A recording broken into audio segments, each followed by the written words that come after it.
बहुत बहुत समय पहले की बात है, जब मिट्टी की खुशबू से ही दिन की शुरुआत होती थी और शाम ढलती थी। बस कौ की काव काव से। जब रात का मतलब होता था दीपक की लौ और कहानियों की दुनिया।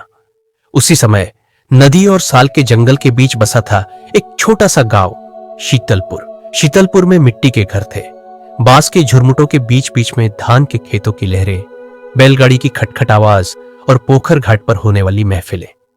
गांव के लोग एक दूसरे को पहचानते थे, लेकिन सबका मन एक जैसा था ये जरूरी नहीं। इसी गांव में रहता था एक दर्जी, गदाधर। गदाधर की जिंदगी में कुछ भी खास नहीं था।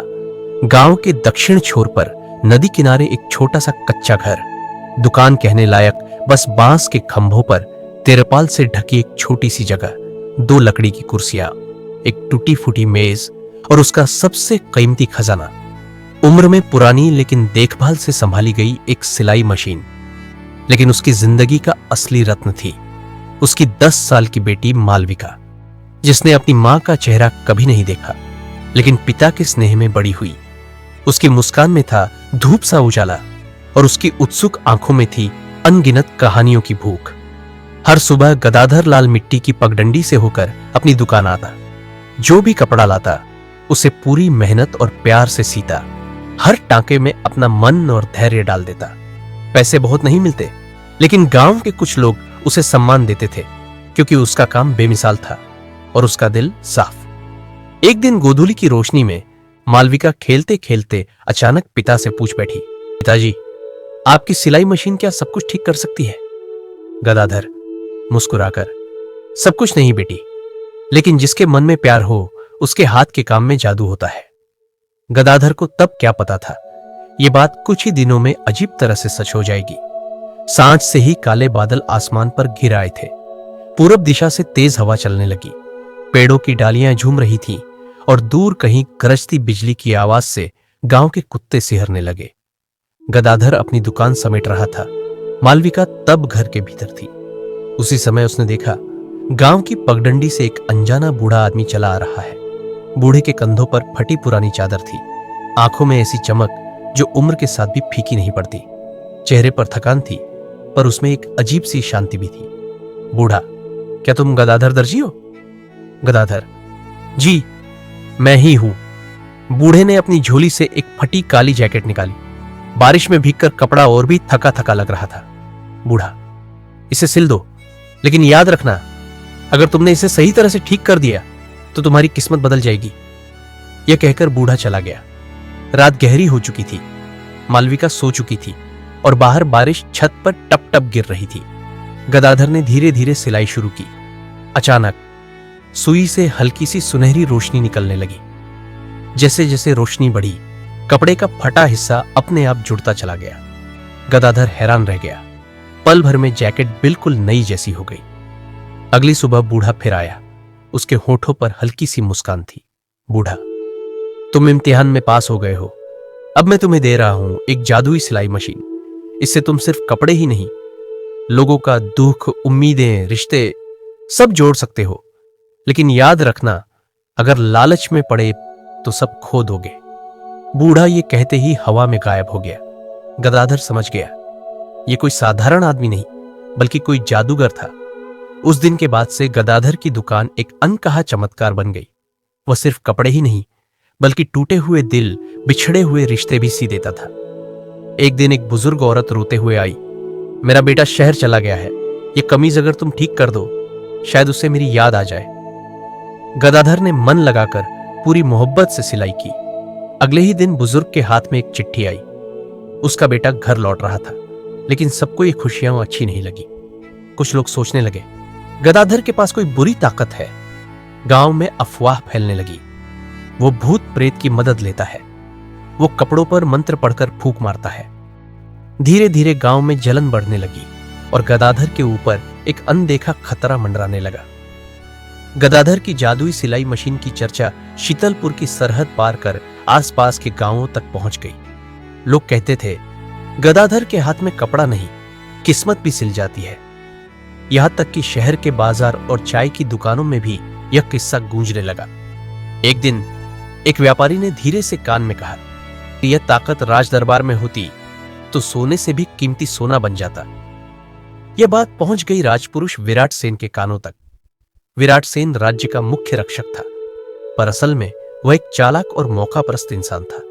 उसकी आदत थी जो भी देखे उसे अपना बनाने की, और जिसके हाथ में शक्ति हो उसे तोड़ने की। उसे पता था राजा बूढ़े हैं, बीमार हैं। अगर वह इस अलौकिक यंत्र को राज के हाथों में पहुंचा दे तो उसकी अपनी ताकत और बढ़ जाएगी। लेकिन उसके मन में एक और लालच जाग चुका था। अगर वह यह मशीन खुद के पास रखे तो बिना युद्ध, बिना खून बहाए लोगों को अपने इशारों पर नचाया जा सकता है। एक गहरी रात में विराट सेन ने महल के गुप्त कक्ष में अपने 4 भरोसेमंद सैनिकों को बुलाकर कहा, सुनो, गदाधर नाम का एक दर्जी है जिसके पास ऐसी मशीन है जो कपड़े ही नहीं, इंसान का मन भी सिल देती है। राजा को इसकी खबर नहीं लगनी चाहिए। पहले हम यह मशीन ले आएंगे। याद रखना, किसी को भनक भी नहीं लगनी चाहिए। उसकी आंखों में तब एक अजीब सी चमक थी, मानो मशीन मिलते ही पूरे राज्य की किस्मत उसकी मुट्ठी में आ जाएगी। अगले ही दिन विराट सेन ने गांव में जासूस भेजा। जासूस ने कई दिनों तक गदाधर के काम को गौर से देखा। वह सचमुच देख रहा था कि लोग सिलाई के बाद बदल जाते हैं। एक दिन जासूस आकर रिपोर्ट देने लगा, महाराज, यह मशीन सिर्फ कपड़े ही नहीं, आदमी की तकदीर भी सुधार देती है। विराट सेन के चेहरे पर तब लालच भरी मुस्कान थी। अब वह एक पल भी इंतजार करने के मूड में नहीं था। दोपहर के समय विराट सेन और उसकी सैनिक टोली अचानक शीतलपुर में दाखिल हो गई। गांव भर में ढोल बजने लगे। राजपुरुष आया, राजपुरुष आया। गदाधर डरते डरते आगे बढ़ा।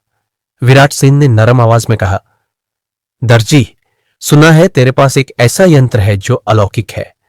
राज्य के कल्याण के लिए इसे हमें दे दे। गदाधर ने सिर हिलाकर कहा, यह चीज मेरी नहीं, यह तो भगवान ने लोगों की भलाई के लिए दी है। इसे लालच में इस्तेमाल नहीं किया जा सकता। विराट सेन के चेहरे की कोमलता एक पल में गायब हो गई। वह तीखी नजर से गदाधर की ओर देखता हुआ बोला, तुम जानते हो राजपुरुष की अवहेलना करने की सजा क्या होती है? गदाधर चुप खड़ा रहा। विराट सेन ने कहा, ठीक है, तुझे सोचने का समय नहीं मिलेगा। हम वही ले जाएंगे जो हमें चाहिए, और तुझे सबक सिखाने के लिए। उसके इशारे पर सैनिकों ने गदाधर की छोटी सी दुकान तोड़ डाली, कपड़ों और कुर्सियों में आग लगा दी। फिर वे मालविका को पकड़कर महल की ओर ले गए। गदाधर धुएं के बीच खड़ा था। उसकी दुकान की राख अभी भी गर्म थी। चारों ओर जले हुए कपड़ों की गंध फैली हुई थी। कोई कुछ कहने की हिम्मत नहीं कर रहा था। गांव वाले डरकर अपने घरों में छिप गए। उसके हाथ में बस सिलाई मशीन थी जो उसे एक वृद्ध जादूगर से मिली थी। लेकिन मालविका नहीं थी। उसका सबसे प्यारा, उसकी जिंदगी, उसकी बेटी अब विराट सेन के महल में कैद थी। गदाधर की आंखों में आंसू आ गए, लेकिन उसकी आवाज कठोर हो गई। वह बुदबुदाया, तुमने मेरा घर जलाया, अब मैं तुम्हारा अहंकार जलाऊंगा। रात होते ही गदाधर निकल पड़ा।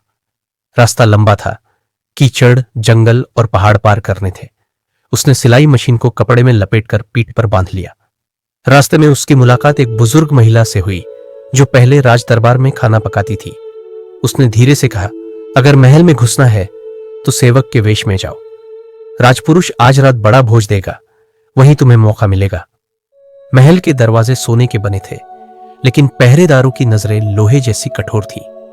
गदाधर ने सिर पर कपड़ा लपेटा, हाथ में कुछ कपड़ों की गठरी लेकर बोला, राजपुरुष के लिए नए वस्त्र लाया हूं। पहरेदारों ने शक नहीं किया, क्योंकि विराट सेन को नई पोशाक पहनकर सभा करना पसंद था। उन्होंने उसे भीतर जाने दिया। गदाधर ने पहले दरबार के कुछ सैनिकों के लिए कपड़े बनाए। मशीन चलाते हुए वह मन ही मन वह मंत्र जप रहा था जो उसे उस रहस्यमय वृद्ध ने सिखाया था। पहला सैनिक जैसे ही कपड़े पहनता, उसका शरीर धीरे धीरे सख्त हो जाता, आंखें खाली, चेहरा निःशब्द। दूसरे सैनिक का भी वही हाल हुआ। गदाधर जानता था ये वस्त्र उनके भीतर के लालच और क्रूरता को बांध रहे थे। आखिर में विराट सेन खुद आ गया। उसकी आंखों में अविश्वास की झलक थी। मैं तुझसे नहीं डरता दर्जी, मुझे कपड़े बना दे। आज की रात मेरी जीत की रात है। गदाधर धीरे धीरे सिलाई करने लगा। उसके हाथ कांप नहीं रहे थे, बल्कि हर सुई की चुभन के साथ मशीन का चक्का शेर की दहाड़ जैसा गूंज रहा था। विराट सेन ने वस्त्र पहनकर आईने में खुद को देखा। उसकी हंसी एक पल में गायब हो गई। उसके हाथ पांव जमने लगे, गला रुक गया। गदाधर आगे बढ़ा और बोला, तुमने लोगों का सुख चुराया, आज मैंने तुम्हारे पाप को सिलकर बंद कर दिया।